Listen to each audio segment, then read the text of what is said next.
Hi guys, welcome back to my channel. Today I have a super exciting video for you. I was blown away when I was putting together the information and the data to make this, and I think you guys are going to love it.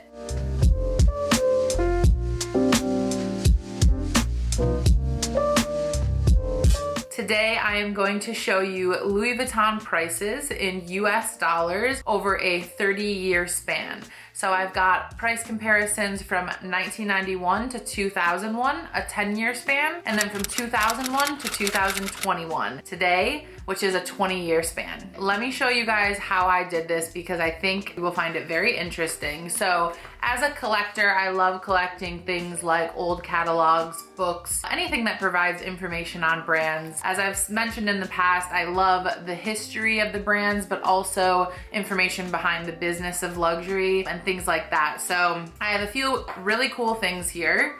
2 catalogs, Louis Vuitton catalogs. This one right here, Le Catalogue, is from 1991. So these are prices effective July 1991. An official Louis Vuitton catalog. So this is what it looks like. It's about this thick, and it's got all kinds of pieces that were for sale during that time period. And then it would come with an insert, which you see here, which has all of the prices for the items in the catalog. And this would be for sales associates to use, share with their clients, or even sent to VIP customers so that they could look through the entire assortment and decide what they wanted to order. I love these. I think they're so cool. The second one that I have is this one, which is from 2001. So same thing.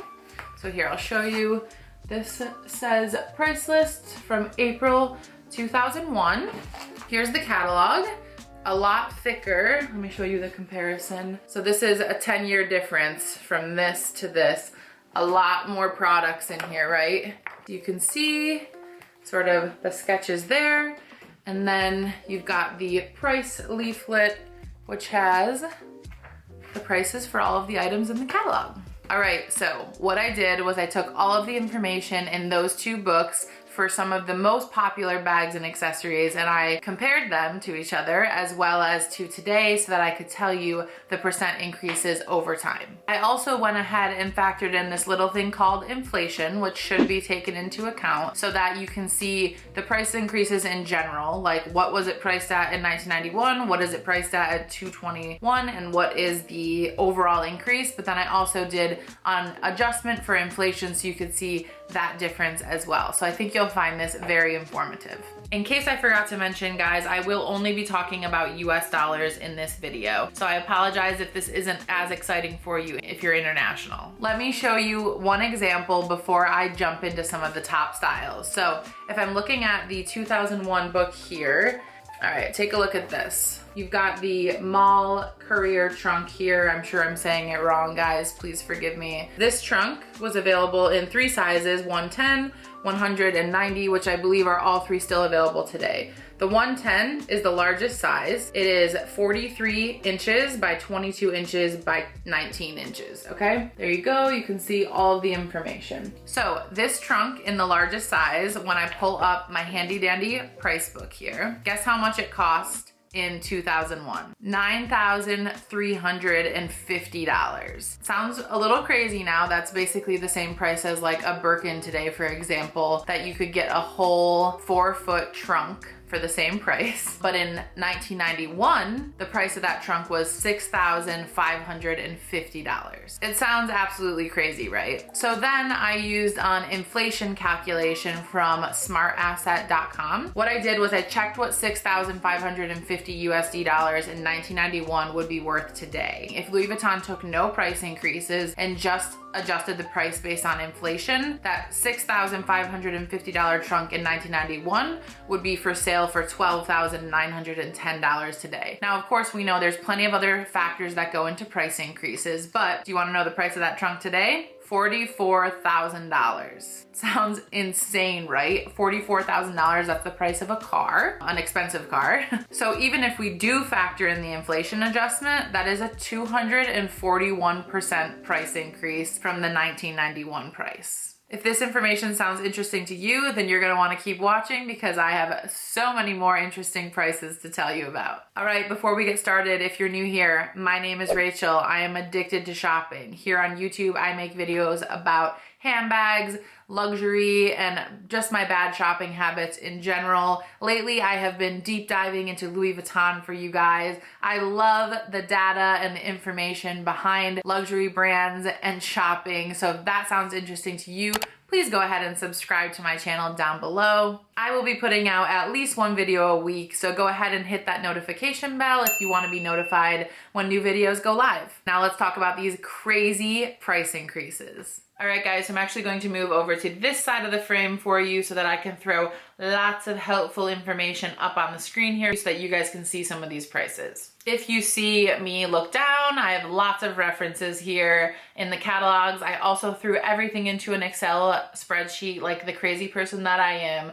I made charts, I did so many different comparisons, so apologize if you catch me looking down at my notes, but I wanna make sure that I give you guys the most detailed information possible. All right, first here on my list is the standard Keepall without the bandouliere strap. Only the 55 remains available on the Louis Vuitton website right now because they have been phasing this style out and switching to mainly selling the bandouliere style. In 1991, all four prices for the Keepall without the bandouliere strap were below $500. Between the time period of 1991 and 2001, the prices only increased 26% on average across all four styles. That is a very reasonable increase, and it is very in line with the inflation rates for that time period. Now, between the time period of 2001 and 2021 today, a 20-year span, if I'm just looking at the 55, which is the only one still available on the website today, the price went from $550 in 2001 to $1,600 in 2021. That is a 191% increase. Let's put this into perspective a little. In 2001, the Keepall 55 was cheaper than the toiletry pouch 26 is today. Honestly, guys, it's just crazy to think about. It literally blows my mind, which is why I was super interested to share this information with you in this video. Next on the list, let's jump into the Keepall bandouliere strap. That is the more commonly sold Keepall in today's day and age. I'm going to throw up the prices on the screen here for you guys to see. You can see that the Keepall 45 started at $570 30 years ago and went up to $630 for the size 60. So the highest the Keepall bandouliere costed at the time, I don't think costed is a word, was $630. Today, these bags start at $2,000 and go up to $2,150. So from 1991 to 2001, these bags went up on average only 15%. But from 2001 to 2021, they went up on average 201%. That is on average 20% a year or $140 per year if we divide it equally. So over the full 30-year span, it's a 246% increase. It sounds absolutely crazy. When I do the inflation adjustment though, it is a 75% increase. And I'm gonna show you guys how I did that online right now. What I did was I calculated the average price of all four Keepalls in 1991, which was $600. Then I calculated the average price of all four Keepalls today in 2021, $2,075. I went to that smartasset.com website. I typed in $600 in 1991 and had it convert for me what that would be worth today in 2021, which was $1,183. Then I calculated the percent change in order to take into account the inflation adjustment. That is where I got the 75% increase. So if you do see me mention the inflation adjustment throughout, that is what it means, because obviously a 246% difference sounds astronomical in comparison to a 75% difference. And when people are are looking at price increases, especially over such a long span of time, you do have to take into account the inflation of the US dollar through that time period. So some of the styles that I'll be going over in today's video aren't always a apples to apples comparison, and the next one will be a perfect example of that. Louis Vuitton has obviously changed things about these styles over time or reinvented them. It might be a reinterpretation of a vintage style, and I think you'll see what I mean here. Let's talk about one of everybody's favorite vintage styles, which is the mini sack HL. For this particular style, I've compared it to today's Nano Speedy. So recently, it's like last week, depends on when I put this video up, it's gonna take a lot of work and editing, but the most recent price increase on the Nano Speedy, it was increased to $1,300 US, which is a lot of money for a mini handbag. I'm sure you guys agree. In comparison, the mini sack HL, which is almost identical in size, it also came with a removable strap when it first came out, retailed for $175 in 1991. Can you imagine?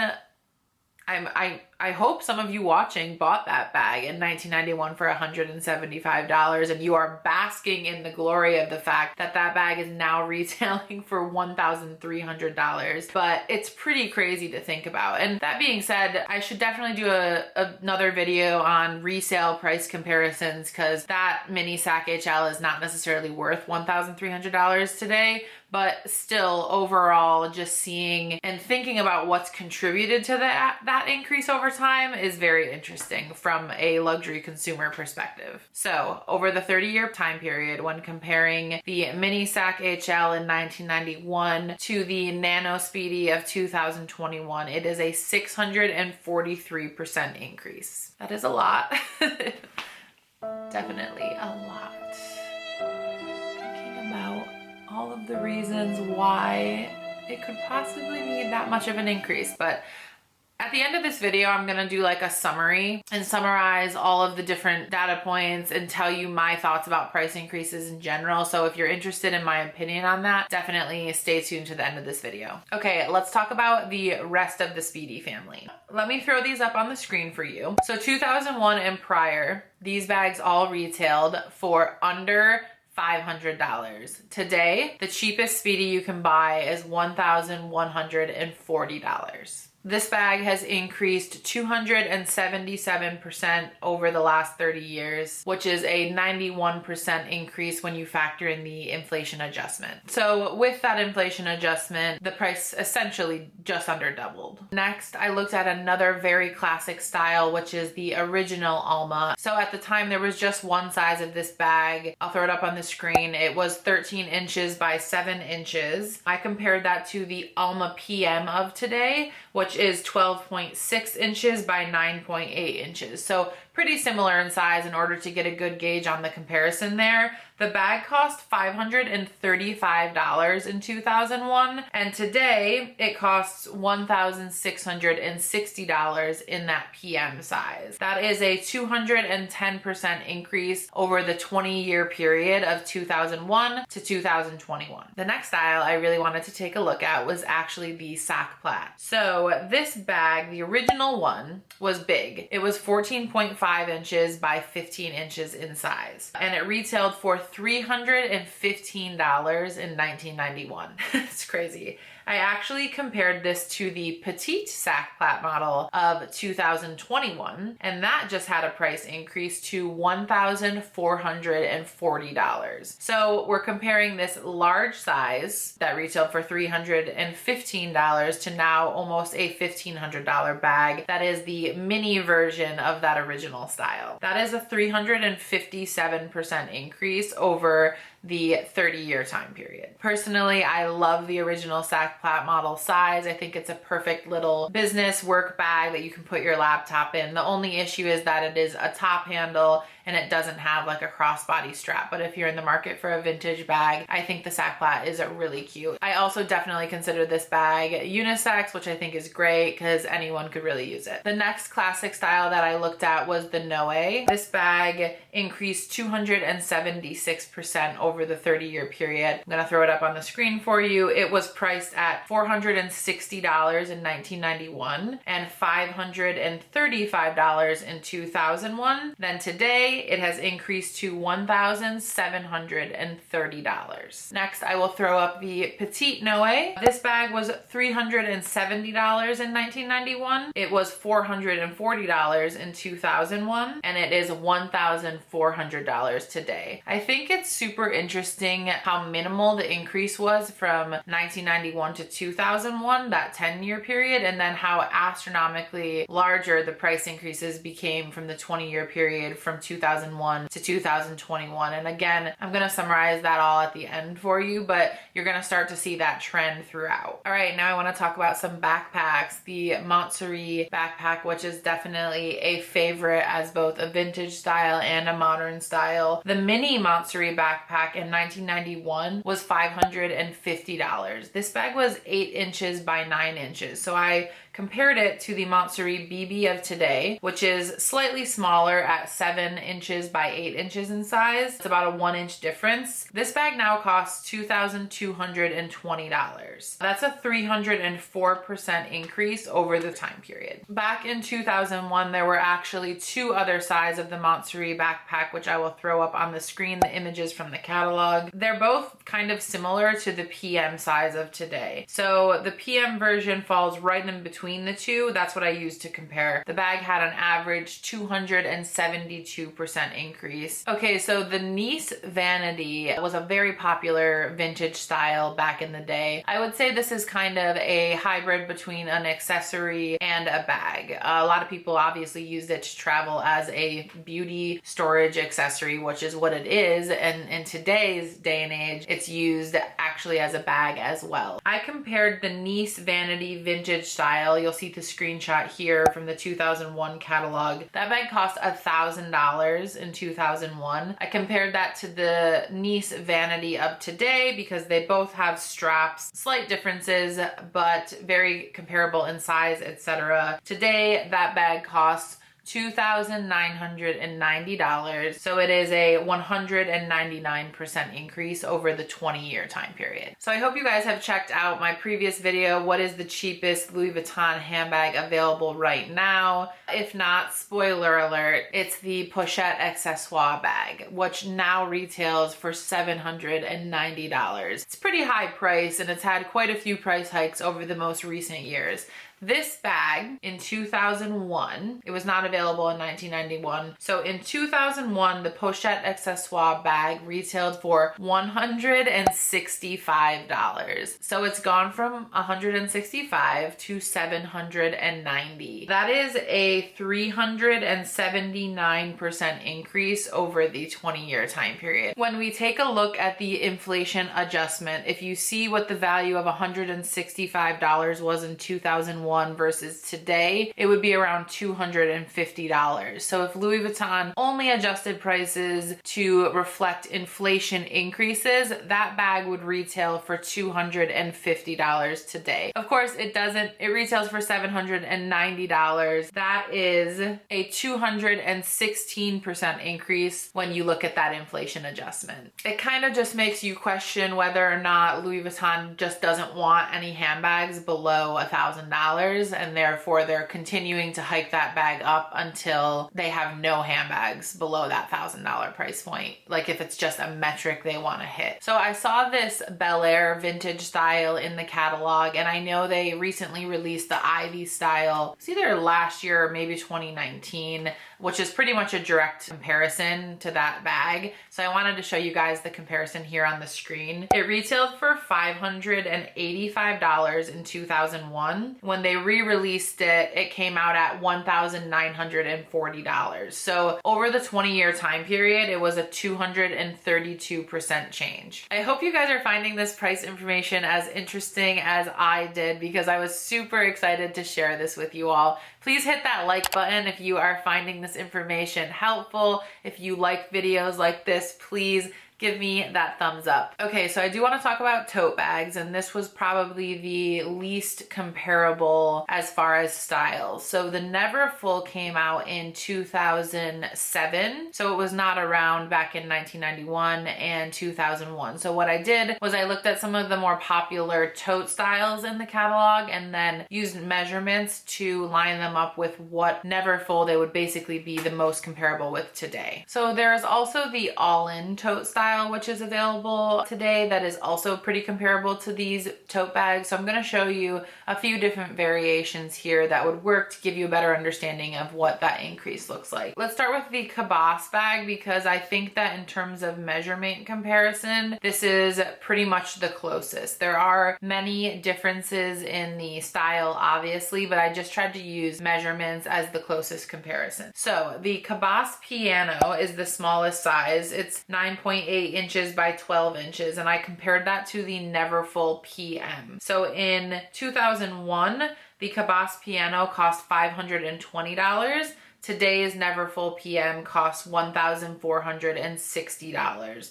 That is a 181% increase. The 𝒞𝒽𝓃 Mezzo, which is relatable to the MM size, that was a 150% increase over time, from $615 to $1,540. And then the 𝒞𝒽𝓃 Alto, which was the largest size, 15 inches by 22 inches.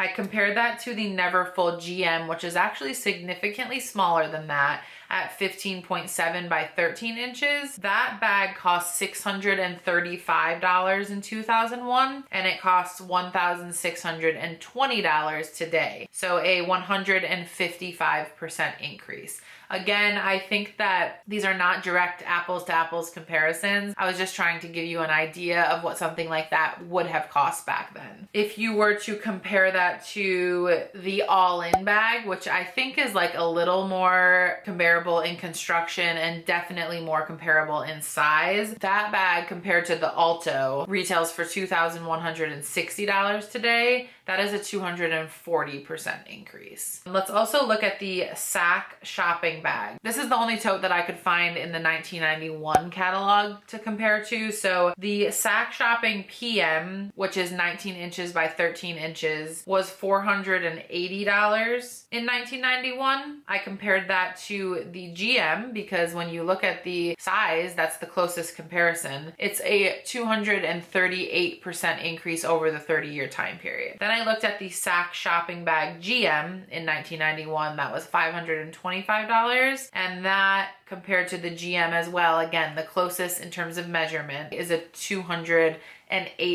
increase over time. That is the majority of bags that I covered in my initial research. If you guys want to know the price of a bag from 2001 or 1991 that maybe you own, go ahead and give me the style number in the comments. Starts with usually an M, and I can go ahead and see if I have that available in any of my books, and I will comment back what the price was. I did want to give you some information though on how leather pricing has increased over time as well. It was much harder to find apples to apples like style comparisons in leather. I did found two that I think would be interesting. So we've got the Cans bag in Epi. This bag retailed for $635 in 2001. Today it retails for $2,830. That is a 344% increase over the 20-year period. So as you can see, leather has increased in line with canvas, if not slightly more. Next on my list, I have the Epi Alma. This bag retailed for $650 in 2001, and it has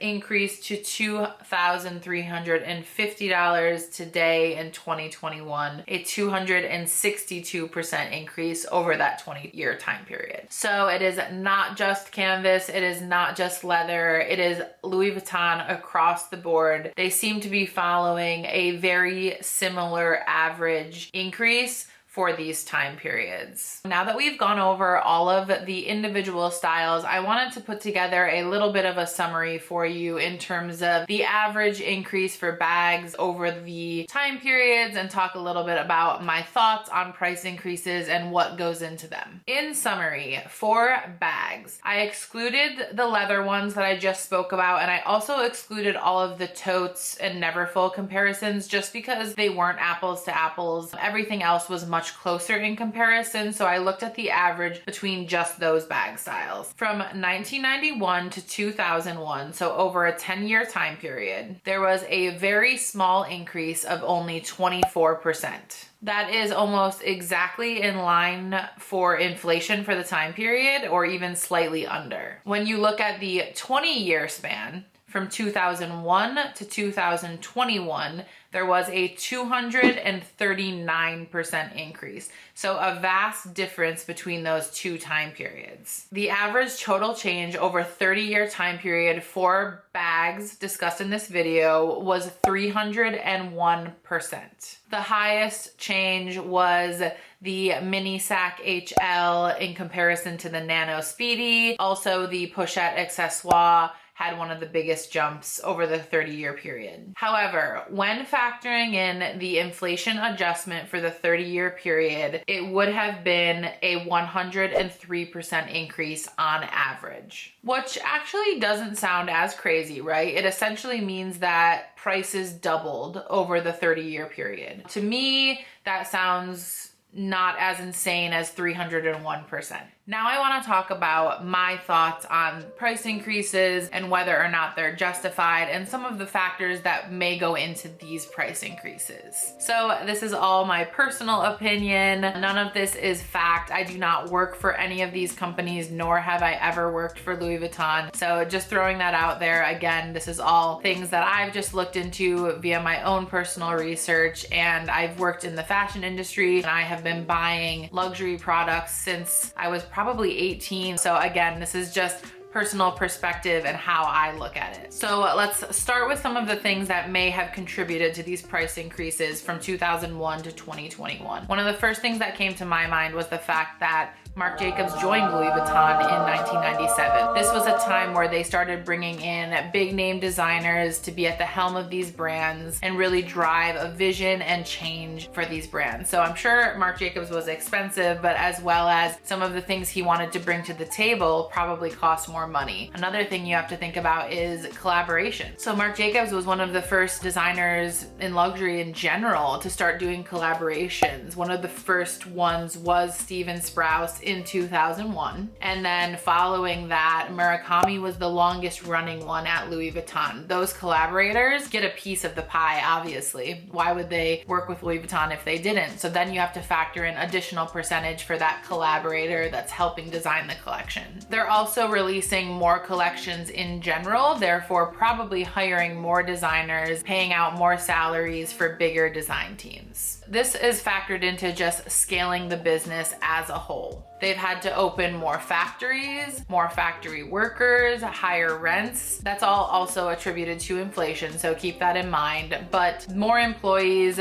the bigger you grow, the more you scale, the more money it costs. More stores, more sales associates, more commissions, etc. They're also part of the overall conglomerate of LVMH, which owns many designer brands that you and I buy. Some of these brands do better than others. So Louis Vuitton being sort of the jewel in that crown may help make up margins that other brands are missing out on. So if other brands don't do as well, they may pack in a little more in Louis Vuitton because they know they can make more money with that brand. You have to remember that LVMH is a public company. They have to report to their board, their shareholders, etc. And it's all about profit, profit, profit. So they have to increase their revenues, and they do that by increasing prices to cover increases in other expenses, cost of goods, materials, etc. In my opinion, all things considered, and factoring in inflation, doubling the prices of Louis Vuitton products over that 30-year time period does not sound as crazy to me me considering all of the changes that have gone into the brand, especially from 2001 to 2020-21. As a consumer, seeing the numbers on paper and thinking about all of the things that go into the cost of a good, I feel like I'm not being ripped off, and I will continue to buy anything that excites me, that I fall in love with from these brands. I think actually Louis Vuitton forward facing, like I mentioned, these collaborations, etc., has more justification than some other brands that I've seen. You know, like Dior price increases, they have brought on some big designers to helm their brands. You know who hasn't done any collaborations or really changed designers frequently? Chanel. So Chanel is actually a little bit more difficult for me to explain the price increases because I also don't necessarily see it in the quality of the goods. Has Louis Vuitton's quality increased? No. But have the amounts of products that they're putting out, the collaborations that they're doing, the expansion that we've seen from them, pop-up shops, all of the little things going on with the brand, they, to me, stand out more than, for example, Chanel, that isn't doing as much in the industry to therefore give me like visual representation of justifying those price increases. So it's just something for you guys to think about. I love a lot of luxury brands. I know you've seen a lot of content from me on Louis Vuitton to start with. That's just what I've been really into lately. I will definitely be putting out more videos on more luxury brands in the future, but it's just food for thought, you know, and I'd love for you guys to sound off down below in the comments what you think about all of this, what your opinion is. I know there's a lot of frustration about price increases in general, but when you look at the price increases across the brands, who is justified to make those increases and who is not? I think it's definitely up for debate, and I'd love to hear your guys' thoughts on that. The next question is whether or not you can treat handbags, or specifically Louis Vuitton handbags, as investable assets. That is a whole nother video, people, and if you're interested, then subscribe to my channel because I will definitely get into that in the future. I hope you guys enjoyed this video. I hope you found it helpful. I hope you found the data as exciting as I did when putting it together. Please sound off down below in the comments. I'd love to hear what you guys thought. Go ahead and give this video a thumbs up. I really appreciate it. I would love to have you here. I will continue doing videos on informational and data-driven things around luxury, as well as just shopping hauls, unboxings, and collection reviews. So if you love all of that, then please subscribe to my channel down below. I really appreciate everybody who has subscribed so far. I love reading all of your comments. Thanks so much for watching till the end. If you did, I really appreciate it. I will see you guys in my next one. Bye-bye.